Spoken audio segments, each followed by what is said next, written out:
যা গরম পড়েছে, এই গরমে কিন্তু সকালবেলা একেবারেই লুচি পরোটা খেতে ইচ্ছে করে না, একটু ঠান্ডা ঠান্ডা খেতে ভালো লাগে।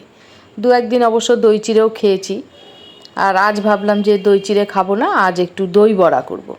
আর দই বড়া করার জন্য আমি কিন্তু আগের দিন রাত্রেই বিউলির ডাল ভিজিয়ে রেখেছিলাম সুন্দর করে ধুয়ে।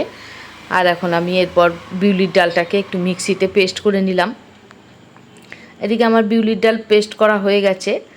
আর এদিকে এখন কড়াই বসিয়ে দিলাম। কড়াই বসিয়ে প্রথমে কিন্তু আমি একটা ভাজা মশলা তৈরি করে নিলাম। জিরে, ধনে, মৌরি, একটু গোলমরিচ, শুকনো লঙ্কা, তেজপাতা দিয়ে সুন্দর করে ভেজে একটা মশলা তৈরি করে নিলাম। আর এদিকে ভাজা মশলা হয়ে যাওয়ার পর আমি এরপর কড়াইতে কিন্তু একটু গরম জল করে নিলাম নুন দিয়ে গরম জল করে একটা পাত্রে ঢেলে নিলাম। তারপর আমি কড়াইতে তেল গরম করে বড়াগুলো ভাজতে বসিয়ে দিলাম। বড়াগুলো ভাজা হয়ে যাচ্ছে, আর আমি এই বড়াগুলো কিন্তু ভেজে ভেজে সেই নুন জলটা যে করে রেখেছি সেই নুন জলের মধ্যেই এক এক করে দিচ্ছিলাম। আর এদিকে আমি বড়াগুলো ভাজা বসিয়ে তারপর আর এক পাশে আর একটা কড়াই বসিয়ে দিলাম, কারণ দই বড়া একটু চাটনি লাগবে, সেই চাটনিটা বানাতে হবে। এখন চাটনি বানানোর জন্য আমি কড়াই বসিয়ে কড়াইতে তেল গরম করে শুকনো লঙ্কা ফোড়ন দিয়ে দিলাম।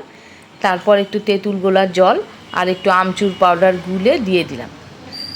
এরপর ফুটে উঠলে এতে পরিমাণ মতো চিনি দিয়ে সুন্দর করে ফুটিয়ে চাটনিটা নামিয়ে নিলাম, কারণ চাটনিটা ঠান্ডা হতে হবে।